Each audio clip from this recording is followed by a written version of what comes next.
We are activating your unique self-discovery one show at a time. The Orchard of Wisdom Self-Discovery podcast are at your fingertips, just waiting to inspire and invite you in discovering just how awesome you really are and how to navigate through life in joy, enrichment, personal abundance, in mind, body, spirit, heart, and soul.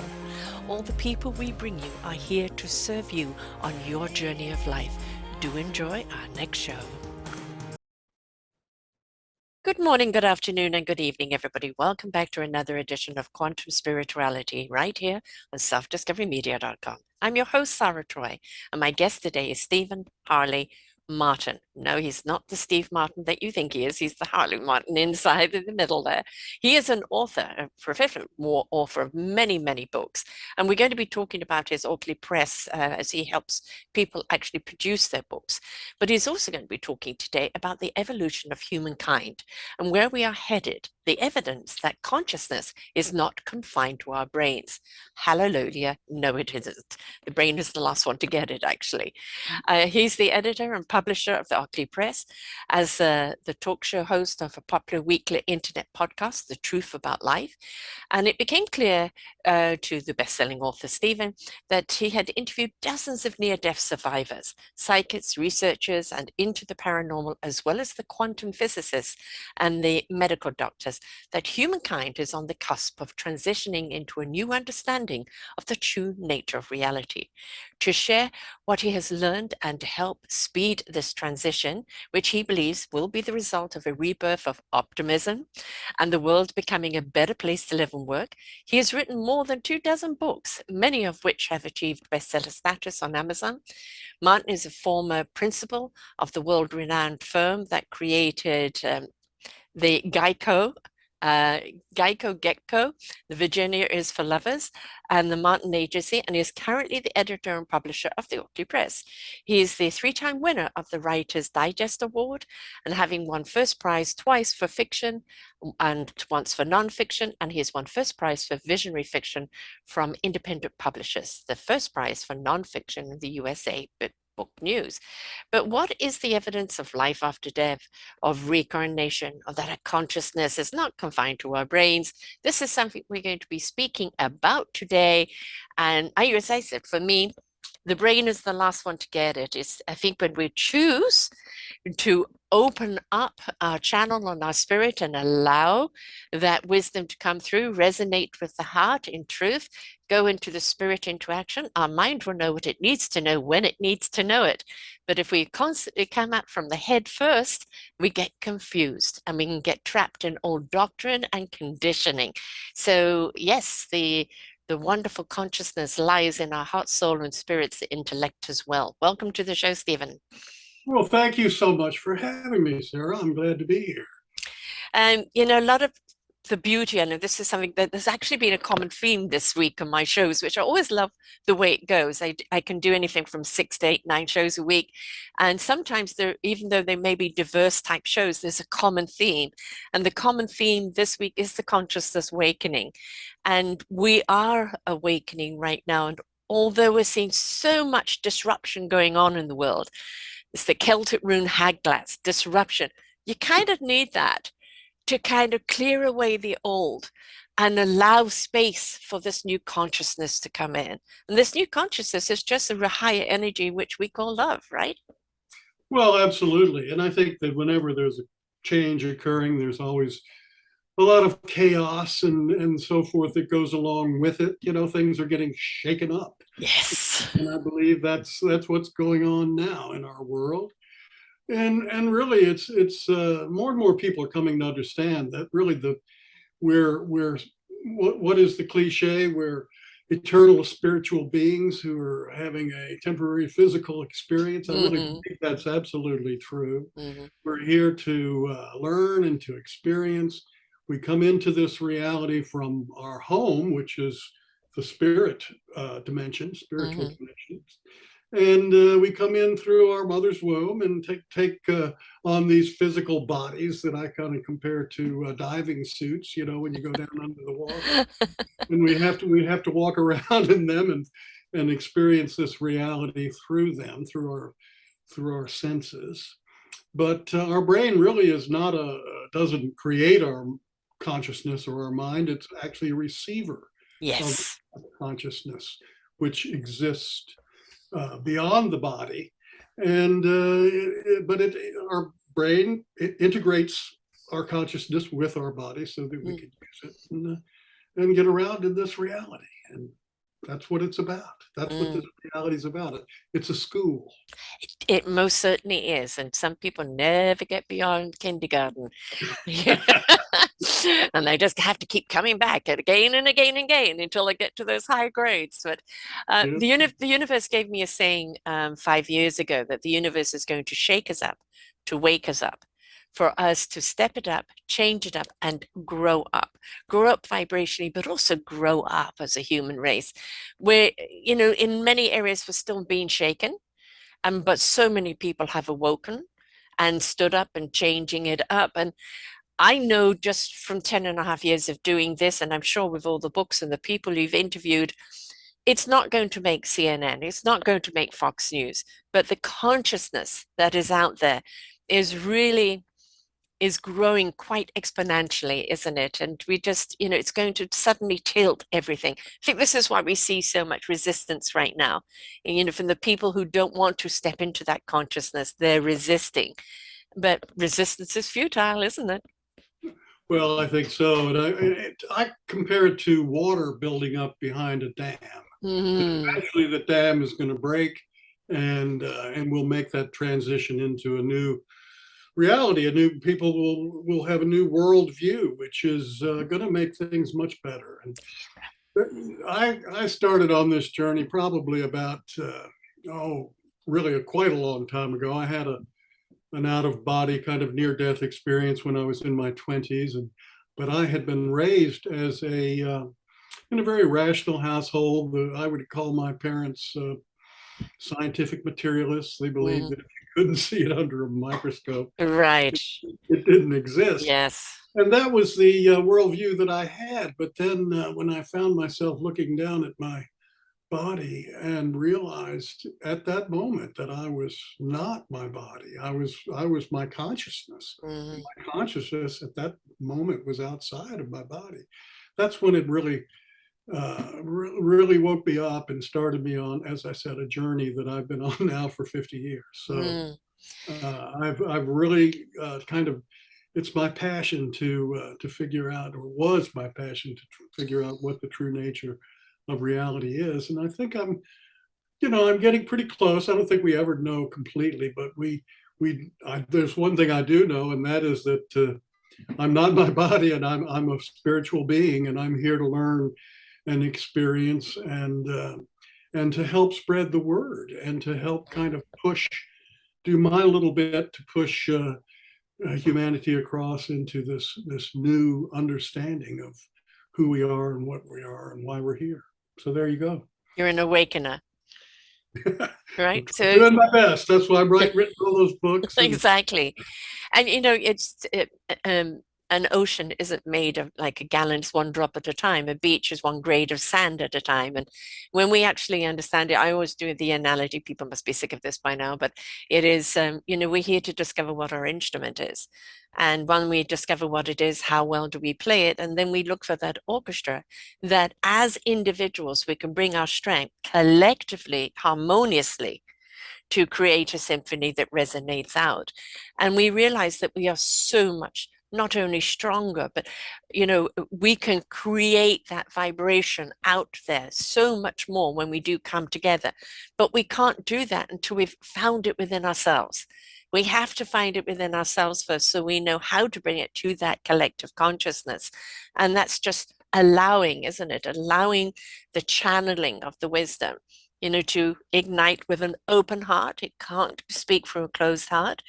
Allowing that spirit to lift up and get into action, and then the mind knowing what it needs to know when it needs to know it and how to apply what it is it needs to know. But it is a great deal of surrendering and allowing and trusting something that you, as you said, you can't tangibly see under a microscope, or you can't dissect it. People believe in God, but they can't touch him and see him, right? So why can't you believe in another consciousness that is universal, a universal energy that comes through us that is us, that's made us up. Yeah, I think that we are all part of one big consciousness, Mm-hmm. that is one mind, I would say.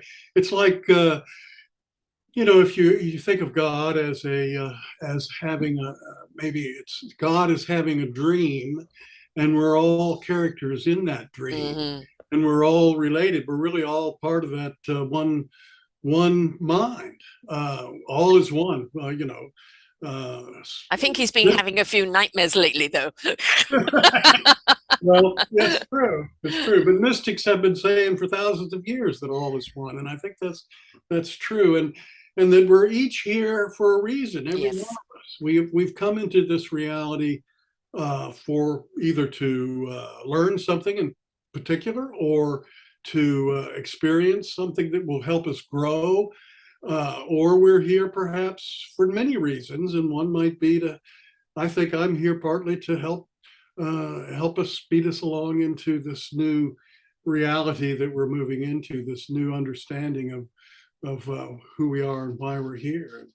And so, yeah, I think we're all connected, and that we have access to that larger mind, that higher self, that higher understanding, if we'll only allow it. And you mentioned that a lot of times people have a hard time because we all have egos, and our ego mind can get in the way of that. It can Mm. be telling us that we shouldn't think this or that because it's not right, or for whatever reason, or maybe we're angry with others because we felt they've done us wrong or something like that. And we have this monkey mind, I call Yes. a lot of us, that is constantly interfering with us getting in touch with the real us, which is much deeper than that and beyond that. So The yeah. inside out job, not the outside in. Again, it's the synchronicity. I do my own show every week, and my show was this week about the interior change.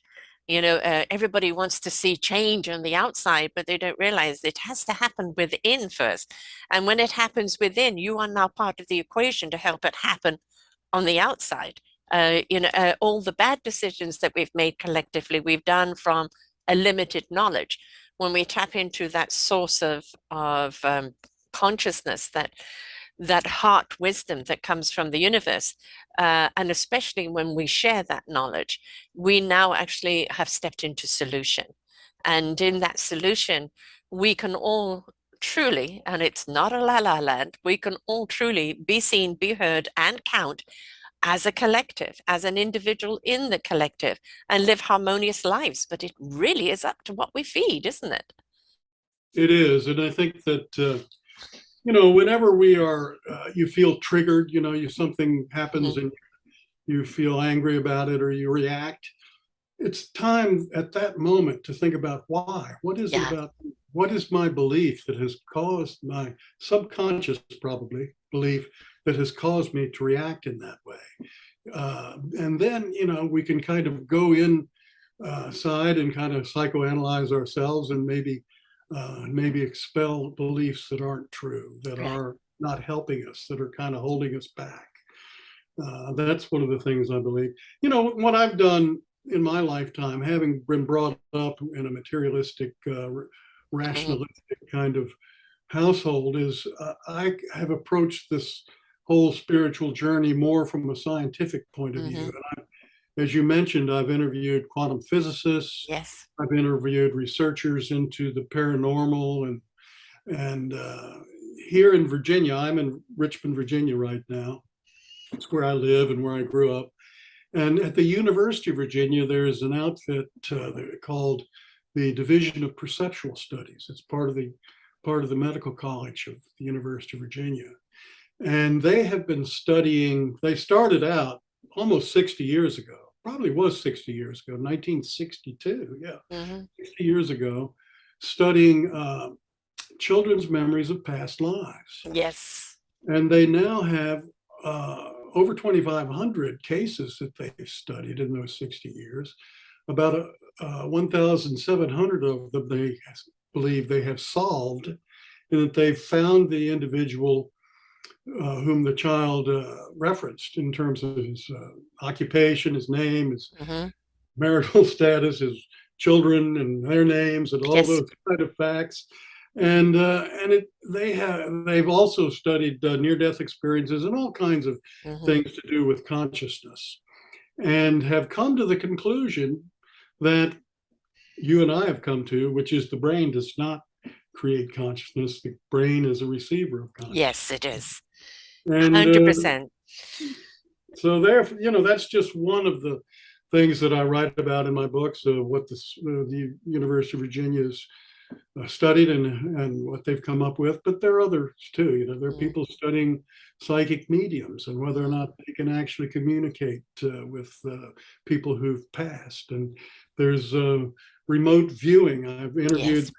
gentlemen who founded the United States Army Intelligence Unit that spied on the East Bloc countries during the Cold War that used psychics uh, Yes. to do that. Yes, exactly. This is all and scientifically proven, right? It is all it worked, scientific. It's not and yet fantasy in a movie, it's all reality. Yeah, and yet there's so many people who still hold on to the idea that nothing exists except right, material substance, matter. And right, even any quantum physicist will tell you that matter doesn't really exist in the way we think of it. It's all energy. It's energy. It's right, all exactly. little quarks and electrons and everything spinning around.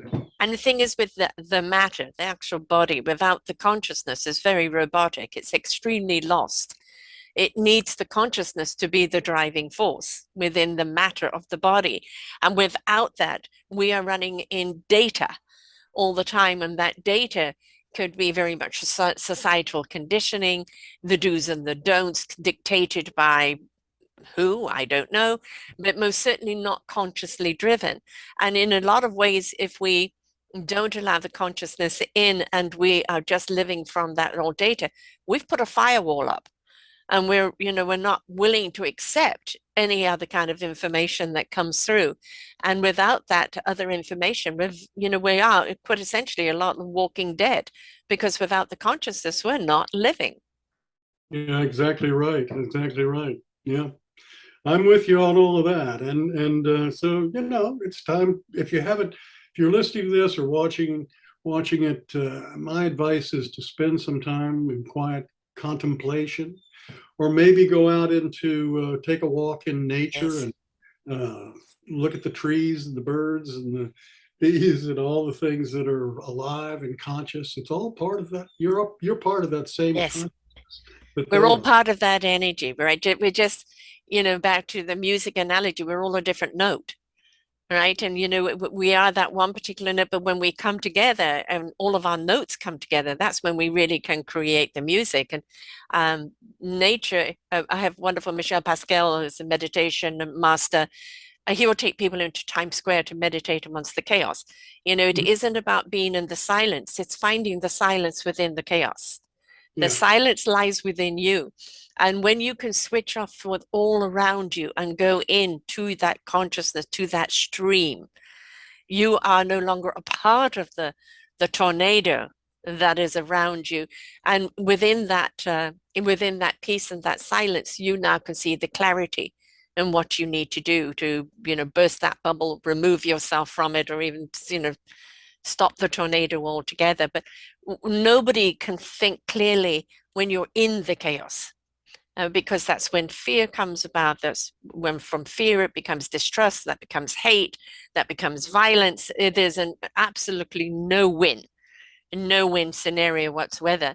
When you do connect with nature and you allow nature to speak to you, to speak to the inner you, not the outer you, the inner you, then you actually truly do feel, see, hear, and become so much more. And you realize what a beautiful being you really are, not just the human side of it, the beingness of who you are. And things just become so much clearer in all of your choices of life. absolutely. You're making me think, or you're causing me to think of something that I experienced. I guess I was about 35 years old. I was uh,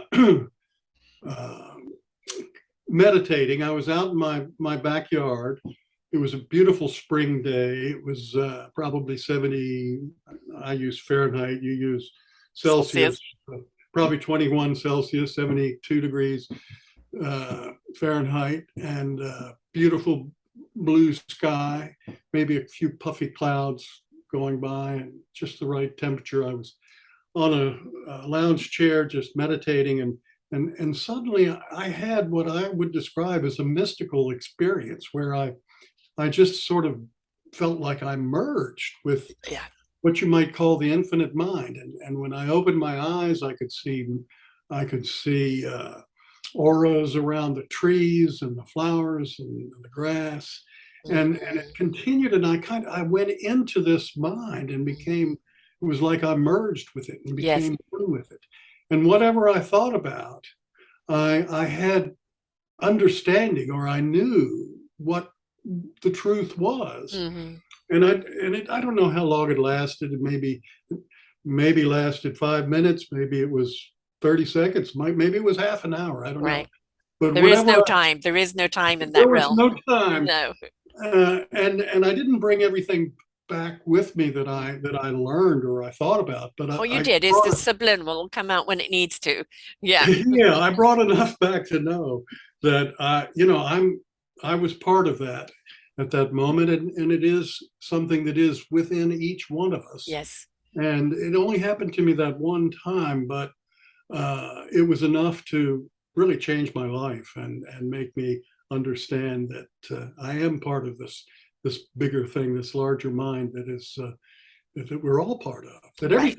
everything is part of, the birds and the bees and the trees Hmm. and the rocks and the All hills signatures. and the Hmm. sky. The whole universe is We is were part. made up from the universe. We're Yeah, all particles of, exactly. right? So, if we could understand that, people look for God on the outside, or if you're looking for God, He's inside. Yeah, Everything that you're made up of is made up of that source, that energy, that God, that spirit, whichever you wish to look at it at. And we are all at one with the universe. That's why when we choose to tune into the universe, we feel at peace, at home, in a state of love and clarity because we are connecting to that energy source.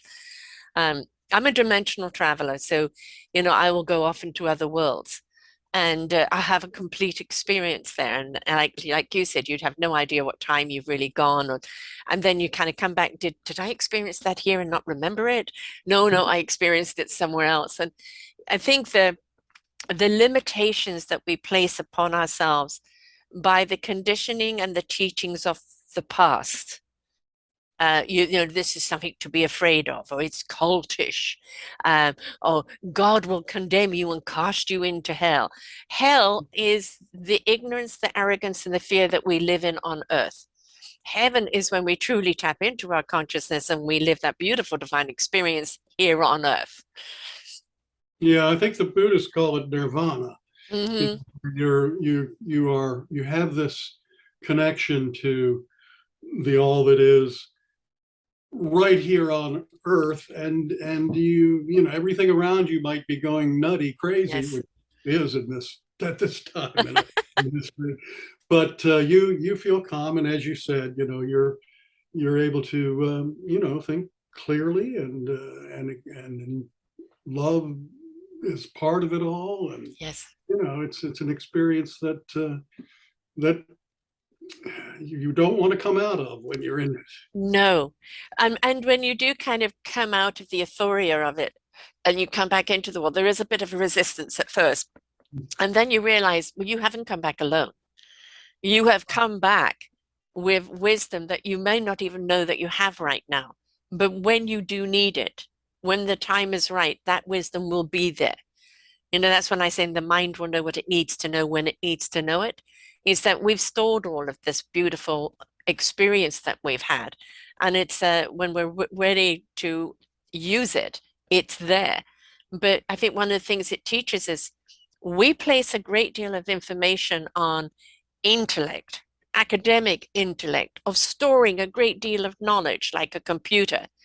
What the consciousness is teaching us, that intellect that you need, that knowledge that you need is always there, But without being present, how will you know what's relatable to the moment? Yeah. I think that reminds me of the old saying that when the student is ready, the Mhm. teacher will appear, and that does happen. It's happened to me Yes, constantly throughout my life. yes. I'll be, it's amazing. I guess they're also called synchronicities when I Hmm. think it was Carl Jung who coined that word. I remember when I was, before the internet was a big deal and I was writing a book. I started back in the 80s to write books. And I would need some information. I would go into a library and walk to a shelf and take a book and open it, and there was the information that I needed right there. It was incredible. And Yeah. that would be called a synchronicity, which is a coincidence that has meaning because it goes beyond, it's not really a coincidence. No, no, and I do that with too is if I go into a bookshop, what book do I need to know? And I go Mhm. up and down the aisle, and then something will just ask me, to read it, to look at it, and then I just turn to a page, and it's that, oh, that page has got some message for me, and it might be just that's all it needs at that moment, and it might be another book that says, no, you need to read the whole of me, So it's the thing is, if we decide to be in tune with our consciousness all the time, we are led to the answers all the time. It's when we disconnect ourselves because we doubt, or other people criticize, or other people persecute, because you have chosen to live in this world. They don't understand because they're still operating from fear or control, somebody else's control, not their own. Uh, and you can't help people until they're willing to take the journey themselves. You can inspire, you can invite, you can show how you are living, and what opportunities and what science and data is there. But until they're willing to have that experience, there's not much else you can do. I agree. There's no doubt about it. It's a matter of, as you said, being open and listening and trying to put aside that monkey mind, Yeah. those thoughts of I should or I shouldn't or this is right or that's wrong, and just go beyond that into the consciousness that Mm. is of which we're all part. I mean, let's talk reincarnation. A lot of people think that is like you're going to come back almost like The Walking Dead, or you're going to be exactly the same person as you were before. But in many ways, every lifetime we come back here for is a form of reincarnation because we bring back with memory data. We bring back with the DNA imprints from past lives, from obviously family, unfinished business, don't we? Well, we do, and one of the things that comes through very clearly in the research done by the University of Virginia on children's memories of past lives. Something like 70% of the children who have recalled a past life that they've studied had their previous life cut short some way. Yeah. In other words, they might have been killed in an automobile accident. They could have been killed in war. They might have been murdered. There were several Mm. cases that a couple that I've talked about in some of my books where someone was actually murdered and came back. So, and the time between the death of the previous life and the birth of the life in which the child remembers the past life is only 15 months. Now, Hmm. that is very unusual, I think. One of the things I did when I started on this journey was join the Rosicrucian Order. And that is a secret society that studies metaphysics and metaphysical laws. And I went through their whole course uh, and took the exams and so forth and went from novice to adept. One of the things that they teach about reincarnation is that they say that the average, and this is the average, there are always outliers, is 140 years. So that if you live 70 years in flesh, then you're going to come Yes. spend 70 years in the time between lives. And I think there's probably something to that. But these children who remember the past lives have typically come back very quickly Yes. because they had unfinished business probably. Yeah. And so, Like called uh, living. yeah. So, but I think what happens typically is that we come back for a particular reason. It's either to learn something, to experience something, or we come back to help others. Yeah. And I think, I've had about 200 lifetimes removed from me, just because they were blocking me from moving forward. But the common denominator in all of those lifetimes, I was here to ignite the souls and the heart and the spirit in others. And whichever way I did it, it was still, that was the underlining job on which I came here to do. And but up until this lifetime, I'd gone through, persecution, burnt at the stake, this, that, etc. The whole works. And this lifetime was for me to reignite my own heart, soul, and spirit, back into being in its own strength and purpose, because it had been so, punished for so long. And I was, born this way. You know, I saw dead people, played with dead people, always had those experiences. And I've always had that knowingness of what people needed to know when they needed to know it, way beyond the comprehension of my own knowledge. And it was just something that was always there. And, people have always, well, how do you know? Where do you get your information from? And it's like, I just know what I need to know when I need to know it. And it's not even for me to know what I need to know, it's for the person that I'm saying it to.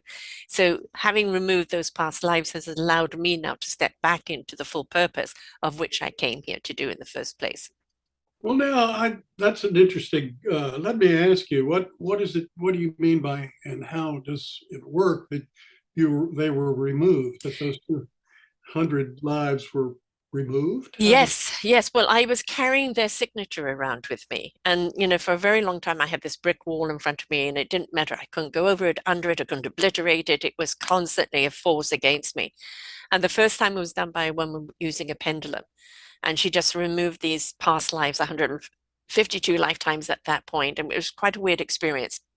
But afterwards, I had never felt this kind of freedom to have my own self-discovery, to reignite my own heart and soul, as I had not only in this lifetime, but for many lifetimes, at least 50 lifetimes of persecution. And then later on, there was more cellular um, discovery of kind of in the memory cellular, that some of these other lifetimes were still holding on. One was a vow of poverty, which made sense because I can never seem to keep money. It's always as a way of going out. Um, the philanthropy side of me, which is always I must give it away.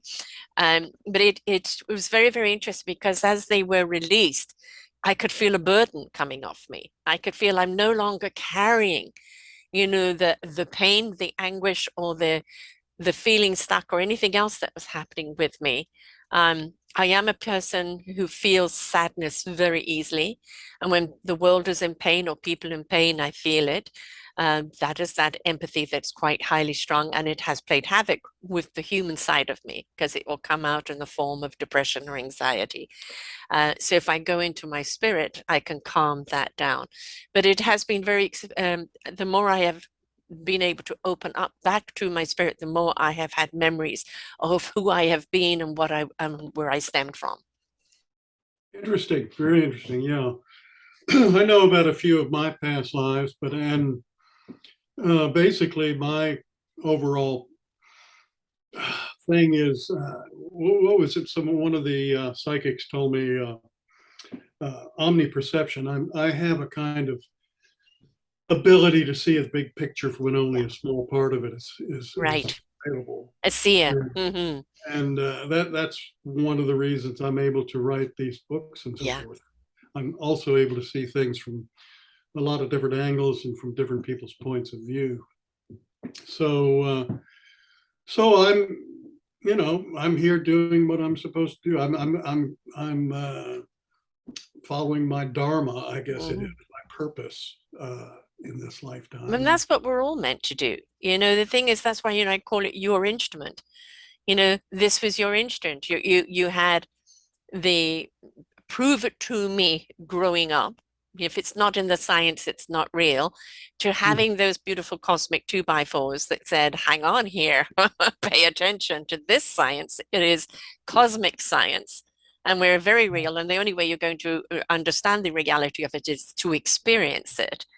And then, Right. through that, then understanding how the science and the cosmic science merge together so that you can translate it into a book form that then becomes soul, heart, and eye opening for other people who may not understand what they're going through. Exactly. Very well put. That's absolutely true. Yeah. We're all given a strength, a forte. And, one of the problems is as a human society, again, the exterior condition of who we should be, what the idea of success is, or what the idea of intellect is. I never finished school. I have not graduated. I was a very sickly child, so I missed a great deal of school and was penalized for a long time of not having the academics and made to feel less than. But I understand I was meant to be a blank canvas because that it removes me from that conditioned intellect to more the conscious intellect that needed to come through and be on that canvas. And it's understanding that every single one of us is here for a reason and for a purpose. What instrument are we? How are we meant to use it? How is it meant to serve mankind? And when we step into it, we actually realize what a beautiful gift it is, not only to us, but to anyone else that we are serving. Absolutely. Absolutely. So, yeah. Well, another one that I have studied and have gone down to there again, being in Virginia, at Virginia Beach, which is about a 2 hour drive from where I live, there's the Association for Research and Enlightenment, which is the institute that was founded by Edgar Cayce back in the 1930s. And I've been down there a few times and interviewed the executive director and other individuals who are part of that. And of course, Edgar Cayce was called the sleeping prophet back Mm-hmm. he lived from 1877, I believe, to 1945. Mm-hmm. But he would go into a trance every afternoon Yes. and answer questions, or sometimes in the morning and afternoon. And I was fortunate enough to actually, I guess it was about 15 years ago, interview his son, Edgar Evans Cayce, who at that time was 95 years old, but still very lucid, very on top of things. And it was fascinating what he was able to do by going into that trance and accessing apparently what's called the Akashic Records, Yeah. which is the memory of everything that's Yeah. ever happened here on Yes. Earth, and every thought that's ever been thought, and everything that's ever taken place. And just an amazing situation there. So that place is on Atlantic Avenue at 68th Street in Virginia Beach, and big building. They have all the records, everything that every session he ever had was transcribed using shorthand and then typed up, and it's all there now. I think it's all on all you can access it, of course, through the internet. So Mm-hmm. The thing is, the proof has been there for so long, but the media doesn't want to tell you about that. They always make it villainous, something evil, and that is, partly, the church became less representing God and more about representing business and control. And when we hand ourselves over to other people in what we can and what we cannot believe, then we've lost ourselves. When something becomes so inspirational to you that you really do connect to it, it really allows you to open up, to feel and experience things beyond the parameters of just the human mind and body, then you really know you're having a divine experience. You really are there. But any organization that tells us that to have these experiences are psychotic or evil or anything like that is purely wanting to keep the control over you, and they keep the control over you by fear. And it's up to us, are we going to buy the fear, or are we going to be inquisitive and wondrous creatures? Because that's what we're designed to be. We're designed to be inquisitive and wondrous and adventurous discoverers. So if you step out of your own discovery, then you have just abstained from your own life. Well, that's right. And one of the things that that brings to mind is that, Edgar Casey explained reincarnation, and his take on it was basically what we've been saying, and that is that people come into this reality to learn or to experience and to grow. And the church, of course, has the Christian church has uh, deleted Mm-hmm. uh, reincarnation from doctrine, and that Yes. was the amazing thing that people don't understand is that it was part of the church up until I Yes. think it was 553, the Second Council of Constantine, when Constantine himself, the emperor, demanded that reincarnation be removed from Christian doctrine, and probably because he was doing what you were talking about, and that controlling people. Yes. He figured that if people thought that they'd get another chance, they wouldn't knuckle under and do what the church told them to do. And so, Exactly. and that's why I was taken out. But there are many passages in the Bible, something like 11 in the Matthew gospel alone, that really can only be explained if you accept reincarnation. For example, when Jesus asked his disciples, "Who do people say I am?" And one says, "Well, some people think you're John the Baptist. Other people think you're one of the prophets or Isaiah." And then it goes on like that. But if he was one of the prophets, the last prophet died 400 years before he was born. Mm-hmm. So he would have to have been one of the prophets reincarnated. Of course, he goes on to say that he's the Christ, the Messiah, and all that. But passages like that make references that can only be explained by reincarnation. When he comes across the blind man, the man who's blind from birth, and his disciples ask him, why was this man born blind? Was it his parents or was it him that sinned? They're talking about karma there. And Jesus said, well, it was neither one. It was so the glory of God could be shown or something like that. But if it was his own sin that caused his blindness, it had to have happened before he was born. So it had to have happened in a previous life. Right. Things like that.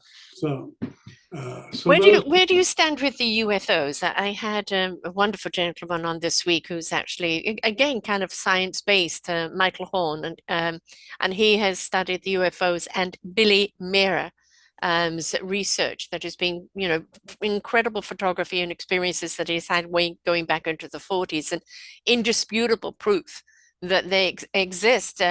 Because now we can change a picture and we don't know if it's true or not. But back then, good old black and white film couldn't have been doctrined as it is now.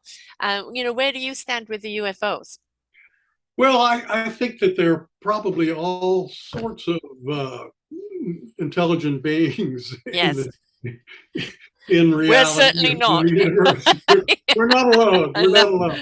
no. I think at least some of them come from other dimensions, and they're not necessarily physical beings like we are. Right. And I'll give you an example of that.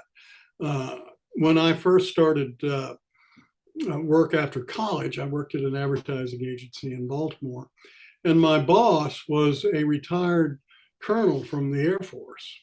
He and he and I were having drinks one day after work, and he told me that he was flying a transport airplane across the Atlantic and had a crew of about 5 people on that airplane, and that an orb, a glowing light round orb, I don't know, maybe it was, I don't know. Anyway, it was an orb, came up and flew alongside the cockpit for half an hour. Yeah.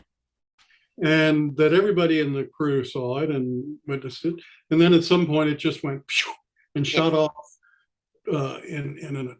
away from the plane in a way that could not have, a material Right. object wouldn't have done. Just wasn't, the physics wouldn't allow that. But he said that he, of course, wrote the situation up, filed a report, and that's the last he ever heard of it. Hmm. But his impression was that it was maybe something from another dimension that came here and was checking things out and then went back. Oh, they've been watching So, us for a very long time. oh yeah, And you know oh the thing is that they're not meant to intervene, but they have been doing in a way through the consciousness of either making themselves seen or downloading that consciousness into people where suddenly like Tesla, and various other particular people that have just created brilliance, or epiphanies or knowledge that we as human beings couldn't have got to on our own. So they are there to help us shift this consciousness, because I believe not only do we have to do it, because I think we're doing so much harm to the planet with the anger, the thunder, and the negativity of human beings. Where Mother Earth is so pissed off she's going to evict us if we don't do something. Um, but the survival of the human race and all living beings here on this planet is essential in the growth of our consciousness. And I think they are really trying to lead us down that path. They can't really kind of come down there and force us, but what they are doing is integrating in a way that awakens us. well, I think you're absolutely right, and I believe you said that, and I believe that they respect our free will. They're not Yeah. going to intervene and say, "You guys have got to shape up." Yeah. You know, Do we? That's the wake up, the they grow up. probably like to do that, but they're not going to. And No, no. eventually, when we do wake up, then we'll probably start to have some serious interaction with them. Yes, yes, because Well, we there, have to rise up to their frequency in order to communicate with them. yeah, yeah. There are some quote extraterrestrials, I believe, that have come through channeling Hmm. individuals like Many. Ruth Montgomery. And I published a book about a year ago that was actually written by a British gentleman who now lives in France, but he had been part of a group that was listening to a channel for over a couple of years that was coming through explaining how uh, what reality is all about, and where how everything came to be. And the book is called oh gosh, I'd have to look, but it's on my uh, website for the Oaklea Press. But it's apparently a whole civilization that is uh, coming through in some of these kind of channel situations. And this one was supposedly uh, from Venus, which was according to NASA, uh, would have been able to support life a couple of billion years ago. Mm. And according to this extraterrestrial, that's where it evolved, and and that it's trying to help us get us straight through through the channel that gave us this information. I do believe, What do you think of all that? well, I do believe that certain beings elected to come to Earth to take on human form to be the teachers, and I do believe I was one. And, that was part of one of the memories that came up, of leaving my home and coming here to be, that soul, heart, spirit igniter. And I've been here a very, very long time. And gone through quite some experiences here. And as I get older and more immersed into things, more and more different memories come to being. But it's always the same fundamental, what I'm here to do. And I think there are still many more of them that have elected to do that. And are the teachers among us, are the igniters among us, and then there are so many. I have a wonderful Christina Hill, who I've interviewed a long time, and we actually coded a show together for a while here on my network, and she has Athena, an entity that is not of a human spirit, that comes and speaks through her.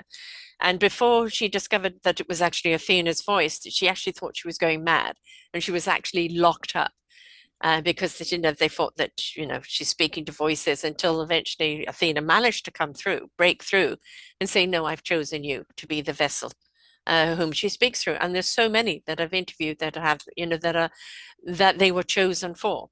Some of them remember what they're saying while they're doing it. Some of them have no recollection whatsoever. But, they're here to kind of be that vessel that helps us actually understand what we're doing to ourselves and what solutions are in front of it. But it's all about waking up our consciousness. Every single one of them that's the message. Exactly. That's what's going on. I hope it happens pretty soon. It is love happening. it. It is happening. Again, we in the world of chaos, we know, the news love to take a pimple and make it into a volcanic eruption because fear sells, hysteria sells. And Yeah. so if they're going to be making money out of scaring the shit out of people, that's what they're going to be putting out on the media. And we do it to ourselves on social media, the people that love to bash other people and lash out at other people. We need to own our own actions and reactions to things. But it is happening. I do really believe the awakening is happening on a really large scale, and things simply like podcasts. I've been doing it 10 and a half years. The people that I've had on that were lawyers or that were different people altogether in a world that they never ever thought they would do this, but they were chosen. And now they're conduits in some form or other. And, that's what kind of made them really real, is the fact of, what world they were in and what world has been given to them now and what they're here to say. So it is happening. Resistance is futile.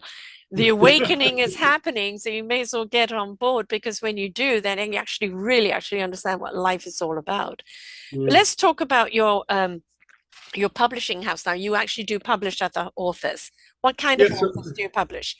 Well, it's all kinds of things. I of course, spiritual things, novels, occasionally a business book, but I have about 150 books that I've published, a little over 150. And the name of the firm is the Oaklea Press, and Oaklea is spelled in a strange way. It's Oaklea. I named it that because at the time that I started it, I was using an office in my brother's pool house, and his little farm there was called Oaklea. And I guess it's the lee side of the oak or something like that. But anyhow, I've had this going for about a little over 25 years. Started in 1995, and if people are interested, they can go on my website. You could just put the Oaklea Press into Google, and I'm sure it'll come right up at the top. But it's oakleapress.com, OAKLEAPRESS.com. And I'm the editor and publisher. If people send me a submission, I'll get to it when I can. And if I think it's something that makes sense for the Oaklea Press, I'll publish it. Sometimes things are sent to me that need to be edited. If I have to edit them, then I do charge for that, but I don't charge to publish. Oh, that's And wonderful. if it's all been edited and ready to go, then we'll just go with it. That's So excellent. you can go on the website and see the kinds of things. I've got business books, I've got nonfiction and spiritual type books. I have novels. And you can go on and look and see what the other books are that I've published, and to give you an idea of what I'm looking for that way. I mean, that's excellent because, I've just written my memoir. And my brother, who's an author, taught master literature, unfortunately had a heart attack. So was in the middle of editing it for me. And then obviously his health took a downward turn. But, it was hard to find somebody that understood the spiritual voice and the flow, because I'm a flow writer. I've also written it in article form rather than chapter form. And it's, if you go to other people that are very generic, it's going to be very generically edited because they're not understanding the voice. And, is using Grammarly or, Microsoft this and that, and the words that they wanted me to replace it with. No, that makes it a totally different meaning. And so you do need somebody that actually understands the spiritual voice, if you were writing from a spiritual point of view, the spiritual voice that is there, and not change it to a point that it loses its flow and its content. And the fact that you don't charge for the publishing, you must take some sort of percentage on the actual Well, yeah, publish. well, typically I will give the author 15% of the retail price. It works out to about 50% of the money that actually flows through. So it's basically splitting it with the author. Right. And there's so many kind of publishing places out there, and a lot of it has lost its intimacy. I started doing some inquiring, and then next thing you know, I'm bombarded, phone calls, this and that. And I thought, no, like I'm just investigating. Well, we could do this and we could do that. It's like, back off. A, I've seen your prices. No. And B, everything seemed to be kind of so disconnected rather than feeling cohesive. And I think that's, when somebody's been vulnerable enough to write a book, they want to know that it's in hands that respect it. And that's the important thing, right? The respect that not only are they going to get it out there, but respect the content and what the author is trying to say, which is, there's a lot of people that self-publish, which is perfectly okay. Make sure you do have your editing, make sure you do have it laid out in a readable format. But it's at the same time, if you can have somebody else who's objective looking at it, it's better, because then you know how it's going to be read by others. That's absolutely true. The other thing I'd like to say before we part here is that if anybody's interested in my books, go to my website, which is very easy to remember. It's shmartin, shmartin.com. And all my books are on that website. So you can just look at them. And if you're interested in one, click on the cover and it'll take you to the page on Amazon where you can maybe read the first couple of chapters and see what other people said in the reviews and so forth. And yes, I've got this all on your show page here, and then all they have to do is just click on next to your book, find all those books here, and all of the books come up.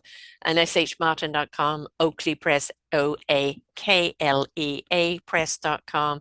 You're also on LinkedIn, Stephen Hawley, Hawley Martin, and Stephen is spelled Stephen, not the Ven, the Phen. You're on Facebook, SHM Books, and you have a YouTube channel. What do you put up on your YouTube channel? Well, I put up interviews with some of my authors, interviews with people like the gentleman who founded the secret spy agency for the U.S. Army that used psychics to spy on the communists, and things like that. So, excellent. Yeah. Really intriguing. Wonderful. I think where the mind comes into it is asking your mind to be open, not to limit itself, not to put blinkers on. Allow your mind to be open to have an experience and to go into an unknown world that may feel far out, but the more you immerse yourself into it, the more realistic it becomes. But the mind needs to be open, because that gets in the way of everything else being ignited if the mind decides to be the firewall and shut everything out. Drop that firewall, be open, and just be willing to go through the experience of discovery and allow things, even if they feel, oh, this is so far out there, not sure if I comprehend it, but at the same time, willing to kind of just keep on exploring, and then there'll be various things that will really hit home for you. And then you'll go, you know what, I had that experience, or that's how I felt, or I didn't know that was going on, or no, this is what I need to do. And that's the whole thing about books, podcasts, and people doing these kind of interviews, is to share the experience so other people can have the experience. Absolutely. And once your mind is open, you'll wonder why it took you so long to get there, because you're not going to go back after no, that. There is go back to what? Yeah, exactly. Go back to being closed-minded. No way. No way. Being closed-minded never protected you. It never enlightened you. It never guided you. It never supported you. All it did is kept you crippled. And so if you don't want to be a cripple anymore, open up your mind, open up your heart, soul, and spirit, and be willing to have these experiences, willing to explore. shmartin.com, Oaklea Press, Oaklea Press.com. And obviously on Amazon, you just have to put in his name and all of his books come up. And it's Stephen, Stephen Hawley, Hawley Martin, and all of the books are there. And thank you for taking the journey that you're taking. I know that our generation, kind of in the 70s, it opened up to us, 60s and 70s, it opened up to us to explore, and then was shut down again. And, but no, we were opened. The roots were already opened and you couldn't hold us back. But it's taken a long time for it to come back out again where where it can be mainstream, and more people open up to that consciousness, the more they're going to understand what really the existence of their beingness is. So thank you so much for sharing with us today, Stephen. Well, thank you. I've really enjoyed it. Thank you for having me. My pleasure. So folks, please be open, ready to receive. Do not let your doubt, your fear, or other people's conditioning or doctrine or dictation get in the way. Be willing to have an experience and explore. Open up that mind. When you do that, open the heart, spirit, and soul. Oh my God, the experience you're going to have is going to be one to change your life completely. Until next time, bye for now. We hope that you enjoyed the show. Find all of our shows on selfdiscoverymedia.com under podcasts or selfdiscoverymedia/shows. And for all our current shows, go to What's New. We are supported by you, the audience. You'll see a nice big shiny blue button for one-time donations, or follow us on Patreon and you will be able to support us there. We enjoy bringing you such wisdom, and the next show will be up in just a moment.